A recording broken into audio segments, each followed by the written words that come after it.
Juda ham ko'p muxlislar kutgan Kalmar o'yini serialining 3-sezonining treyleri chiqdi. Bugungi videoda sizlar bilan treylerni to'liq tahlil qilamiz. Hammaga assalomu alaykum. Sizlar Mafilm News kanalidasizlar. Agar tayyor bo'lsanglar, bugungi qiziqarli videomizni boshladik. 3-sezon 2-sezonga qaraganda juda tez chiqarildi. Bunga sabab ham bor edi. 2-sezon eng qiziq joyda tugab qolgan edi. Shu uchun 3-sezon tezlik bilan chiqarildi. 3-sezon shu oyning 27-iyunida premyera qilinadi va Kalmar o'yini serialining 1 va 2-sezonlarini o'zbek tilida va yuqori sifatda kinokanaldan ko'rishingiz mumkin. Kanal silkasi описаниеda bo'ladi. Davom etamiz. Serialning tizeri 1 oy oldin chiqqan edi. Va mana tezlik bilan treyler ham chiqdi. Netflixga qoyil. Treylerda juda ham ko'p detallar bor. Bilamiz, tirik qolgan o'yinchilar ikkiga bo'linishgan. Ko'k va qizil. Bu shakllarni serial aktyorlarini treylerdan 6 kun oldin shu videoni chiqarishgandi. Bunda aktyorlar shariklarni olib ichidagi so'zni o'qishmoqda. Demak, serialda ham shunday bo'ladi. 3-sezondagi eng qiyin o'yin meni fikrimcha shu bo'lsa kerak. Chunki ko'rishingiz mumkin, noto'g'ri bir qadam kamida 20 metrlik joydan qulash degani. Yana treylerdagi ko'p jang sahnalari shu o'yindagi joyda bo'lib o'tdi. Komanda ikkiga bo'lingan. Qizillar va ko'klarning sardori esa katta ehtimol bilan shu xotin bo'ladi. Ya'ni Shamanga. Shamanga 3-sezonning tanisi yoki 1-sezonning Jandiok Susi. Ko'ramiz, u tanisdek mashhur bo'la oladimi? Treylerdan ko'rib turibmizki, u beshafqat va qattiqqo'l, lekin 456-o'yinchi Song Gi-hun unga kimligini ko'rsatib qo'ydi. 3-sezonda faqat eski o'yinchilar bilan emas, yangi o'yinchilar bilan ham Song Gi-hun o'yinlarini o'ynaydi. Treylerda yana VIPlarni ham ko'rsatishdi. Oldingi sezonlarda VIP ayollar yo'q edi. Bu sezonda VIPlar faqat erkak emas, ayol ham bo'ladi. Ular tepadagi ekranda o'yinchilarni ko'rishmoqda.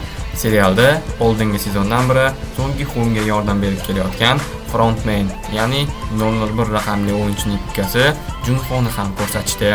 Esingizda bo'lsa, robot qiz va robot bola 3-sezonda chiqishi aytilgan edi. Bu arqon sakrash o'yini ekan. Bir tarafdan qo'g'irchoq bola, ikkinchi tarafdan qo'g'irchoq qiz ipni ushlaydi va aylantiradi. Yutkazgan odam o'ladi. Bu o'yinda ko'plab ishtirokchilar o'lishadi. Buni mana bu kadrdan ko'rishingiz mumkin. 3-sezonda balandlikdan yiqilib o'lish ko'p bo'lar ekan. Demak, 3-sezon qiziqarli bo'ladi va 3-sezon final sezon hisoblanadi. Balki 4-sezon ham bo'lar. Boshqa bir aktyor yoki o'yinchi bilan arqon sakrash o'yinida yiqilganlar shu gurlik joyga tushadi. Netflix tomonidan chiqarilgan mana bu posterda ham pullar bor edi. Bu o'yinda qancha ko'p sakrab tursangiz yutmaysiz. Bu o'yinda sakrab bir tomondan ikkinchi tomonga boshingiz kerak bo'ladi. Borolmaganlar vaqt tugagach qo'riqchilar tomonidan o'ldiriladi. O'tolmaganlar esa o'ladi. Ikkala sezonda bo'lganidek 3-sezonda ham yotoqxona janjal bo'ladi.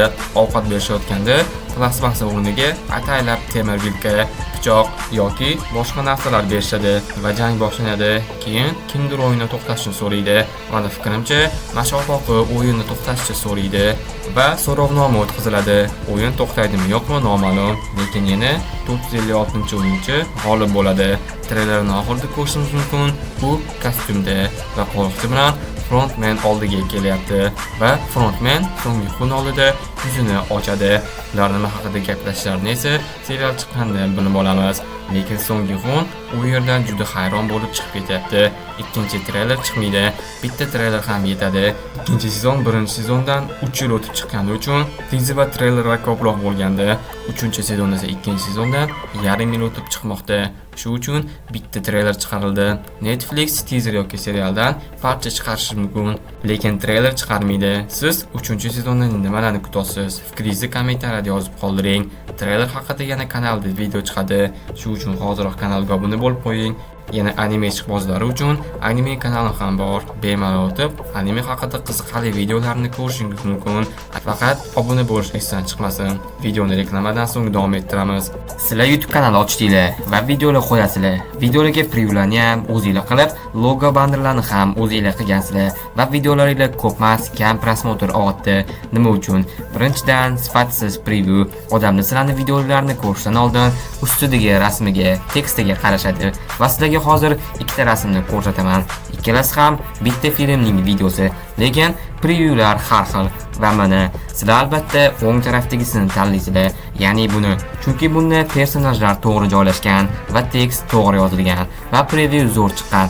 Agar sizlarga ham sifatli va tez zakazlarni tayyorlab beradigan dizayner kerak bo'lsa, men sizlarga Muhammadillo dizaynerini tavsiya qilaman. Muhammadillo dizayner preview, logo, avatarka, banner, xullas dizaynerlik qiladigan hamma ishlarni qiladilar va muomala zo'r. Agar previewni o'zgartirish kerak bo'lsa ham, yo'q demasdan o'zgartirib beradilar. Men Muhammadilloning telegramlarini opisiyaniyada qoldiraman. Bemalol o'tib zakaz bersangiz bo'ladi. Bugungi videoda sizlar bilan Kalmar o'yini serialining 3-sezonining treylerini tahlil qildik va 3-sezon haqida gaplashdik. Agar video yoqqan bo'lsa, like bosib, obuna bo'lish esdan chiqmasin. Serialning barcha qismlarini o'zbek tilida va yuqori sifatda Film News kino kanalidan ko'rishingiz mumkin. Kanal ссылкасы описанияda bo'ladi. Kinojahon yangiliklarini esa Film News asosiy kanalidan kuzatib borishingiz mumkin. Agar videoga like bosib, kanalga obuna bo'lgan bo'lsangiz, hozircha xayr. Keyingi qiziqarli videolarda ko'rishguncha